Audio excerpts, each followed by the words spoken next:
الرحمن الرحيم الحمد لله والصلاة والسلام على سيدنا رسول الله وعلى آله وصحبه ومن والاه. Nous continuons toujours les hadiths du prophète Mohammed sallallahu alayhi wa sallam. Ces hadiths qui incitent les musulmans à être solidaires, à être compatissants, à être miséricordieux. Ce n'est pas seulement envers, on l'insiste toujours, ce n'est pas seulement envers les musulmans, mais aussi envers les autres créatures du monde. Quand je dis les autres créatures du monde, je veux dire toutes les autres créatures. C'est-à-dire, ce n'est pas seulement les humains, mais aussi les animaux. Et même les objets, puisque là, les musulmans est une miséricorde pour tout être, et en particulier tous les êtres animés. Tous les êtres animés. Mais puisque nous consacrons particulièrement ce que nous disons par rapport au hadith du prophète Mohammed sallallahu alayhi wa sallam aux relations qu'entretiennent les musulmans entre eux en particulier, et ensuite élargir la perspective pour englober tous les humains, nous avons aujourd'hui un hadith qui a déjà un certain lien à ce qu'on a déjà dit par rapport aux caractéristiques, à la description du croyant. Et ce hadith rapporté par Abu Moussa al-Ash'ari, radiyallahu tabaraka wa ta'ala anhu, ce hadith dit « Al-mu'minu lil-mu'mini kal-bunyani yashuddu ba'duhu ba'da » Al-mu'minu lil-mu'mini kal-bunyani yashuddu ba'duhu ba'da. Et c'est aussi un hadith rapporté par les deux grands cheikhs, Al-Bukhari et Muslim. Et donc le croyant est pour l'autre croyant comme un édifice dont les briques se tiennent les unes les autres. Là, c'est une comparaison très belle. C'est un exemple très évident. Là, le prophète Mohammed sallallahu alayhi wa sallam, ça fait partie de ce qu'on appelle l'éloquence du prophète. Puisque quand on essaie de transmettre un message, ce message doit passer par la langue. Puisqu'on le sait tous, la langue, c'est le moyen de communication, c'est un outil. Et pour utiliser, se servir de cet outil, vous devez avoir ce don linguistique qui vous permet de transmettre votre message par les mots. Un peu de mots, vous pouvez transmettre beaucoup de choses à vos interlocuteurs, si on peut dire de ça. Donc, c'est ce qu'on appelle acte de communication qui exige un émetteur et un récepteur, et en même temps un message. Au milieu, il y a un message. Donc, l'émetteur ici, c'est le prophète Mohammed sallallahu alayhi wa sallam. Il essaye de donner un exemple. Puisque là, si on illustre l'idée par les exemples. Donc là, ça donne un certain approfondissement pour le message qu'on doit transmettre. Ça affirme et confirme le message qu'on veut transmettre, bien sûr. L'idée, c'est quoi? L'idée est que les humains, en général, sont un, comme nous avons déjà explicité. Les humains, en général, sont un, puisque يا أيها الناس اتقوا ربكم الذي خلقكم من نفس واحدة. يا أيها الناس, là, dans la sourate An-Nisa, les débuts de la sourate An-Nisa, qu'est-ce que le Coran dit? Ya أيها الناس. Le discours d'Allah subhanahu wa ta'ala est adressé directement aux hommes, aux gens, aux hommes. Donc là, le discours n'est pas adressé aux croyants, aux musulmans, mais c'est déjà à tous les humains. Taqou rabbakum, craignez Allah, qui vous a créé à partir d'une seule âme. On insiste sur cette idée pour que les humains comprennent bien que leur existence dans cette vie et sur cette terre est là pour réaliser une certaine cohabitation, une certaine vie pacifique, coexistence pacifique entre eux. Et là, ce que veut dire exactement le hadith du prophète Mohammed sallallahu alayhi wa sallam. Si tous les humains sont un, parce que leur créateur, subhanahu wa ta'ala, est un, et ils doivent s'adresser à leur créateur, uniquement Allah subhanahu wa ta'ala, et donc là, puisque tous les humains sont un, naturellement, les croyants qui appartiennent à la même société, à la même confession, à la même religion, peuvent aussi constituer un seul corps. Et l'exemple que le prophète sallallahu alayhi wa sallam, c'est quoi? Les croyants, pour l'autre croyant, est comme un édifice. Imaginez un édifice, une construction qui a besoin des piliers, qui a besoin des assises, qui a besoin de beaucoup de choses pour être une bonne construction, pour être une construction valide, où l'on peut vivre et où l'on peut passer notre vie quotidienne. Cette construction doit être solide. Cet édifice doit être aussi solide. Et comment réaliser cette solidarité et cette atmosphère de cette construction où l'on doit vivre?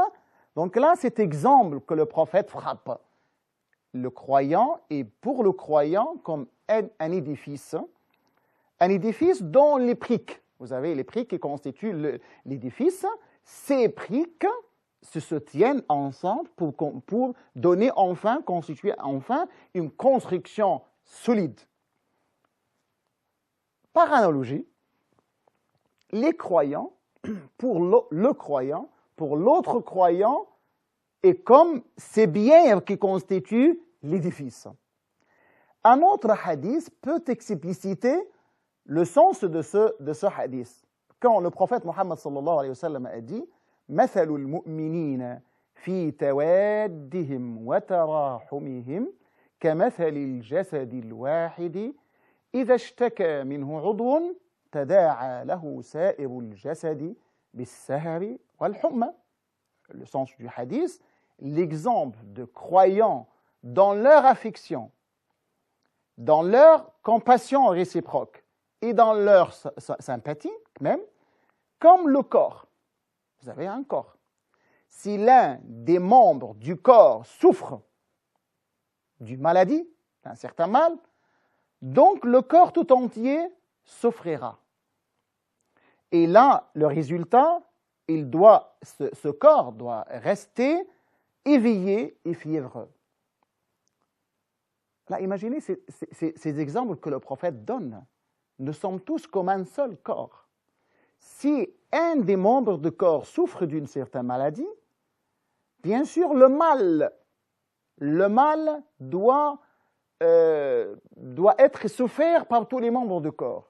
Tous les membres du corps doivent souffrir le même mal. C'est-à-dire, si j'ai mal, par exemple, si j'ai mal à la tête, donc tout mon corps doit en souffrir, bien sûr. Si j'ai mal à l'estomac, donc tout mon corps doit souffrir de ce mal. Certainement, je ne peux jamais, si par exemple j'ai de la grippe, donc dans ce cas-là, tout le corps souffre bien sûr, et je ne peux pas bouger parce qu'il y a un membre du corps, il y a quelque chose qui ne marche pas dans le corps. Et par analogie toujours, nous tous dans la même société, croyante ou autre, je le répète encore, mais là, vous avez des niveaux dans la société. Dans la même société, si un membre de cette société souffre, il faut que tout le membre du corps souffre aussi. Un exemple à donner. Si nous avons déjà un pauvre qui a besoin de quoi manger, un pauvre qui a besoin de quoi se vêtir, de quoi se loger.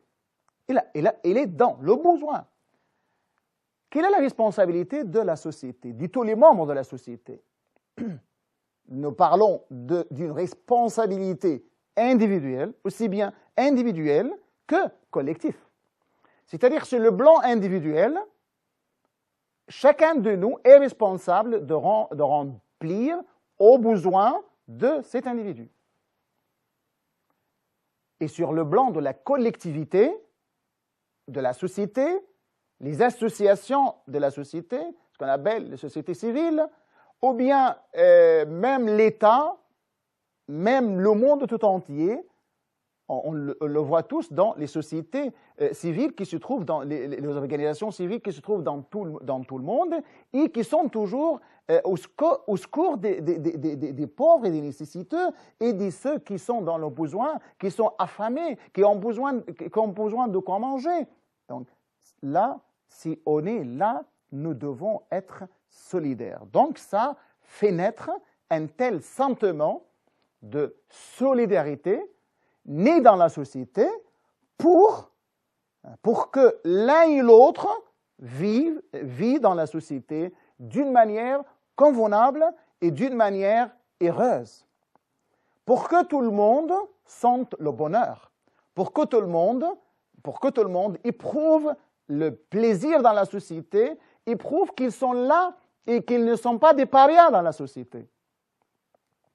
Si on abandonne les pauvres, si on abandonne ceux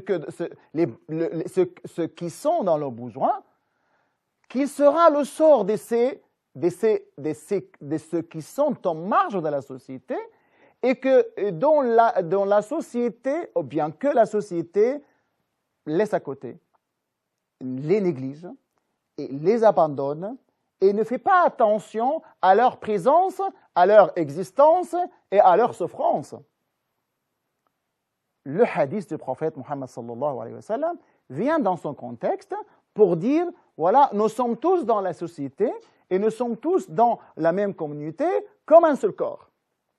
Donc si l'un de nous souffre, si un seul individu souffre, toute la société doit souffrir. Si on éprouve de mal quelqu'un, un seul individu éprouve de mal, tous les membres de la société, tous les membres de la société doivent aussi souffrir. Donc, s'il y a quelqu'un qui est dans le besoin, nous devons tous faire de notre mieux pour être au service de tout le monde. Nous devons être tous, les uns et les autres, au service. Je dois, en tant qu'individu, je dois être au service des autres et le service doit être à mon service aussi. Comme dit le poète arabe, le sens même de ce vers arabe, tous les hommes, que ce soit citadins ou sédentaires, sont comme un.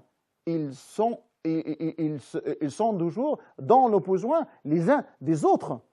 Et donc, nous sommes un être, un humain, c'est un être sociable. Donc, il doit souffrir, il doit éprouver ce que les autres éprouvent aussi. Donc là, le hadith du prophète, donc, si nous sommes dans le monde, ou bien si nous sommes dans la société particulièrement musulmane croyante, si on suit cette éthique de prophète, ce caractère noble du prophète Muhammad sallallahu alayhi wa sallam, donc je pense que nous allons mener une vie heureuse et sur le plan individuel, tranquille. On doit éprouver la tranquillité, la paix, la quiétude, la sérénité. Et sur le plan collectif, la société ne souffre jamais de l'insécurité et du mal et de la corruption et du tout mal qui peut détruire la paix sociale. Et je pense qu'Allah subhanahu wa ta'ala va nous aider tous à assumer la responsabilité collective, à être comme le veut le prophète Muhammad sallallahu alayhi wa sallam. Wassalamu alaykum wa rahmatullahi ta'ala wa barakatuh.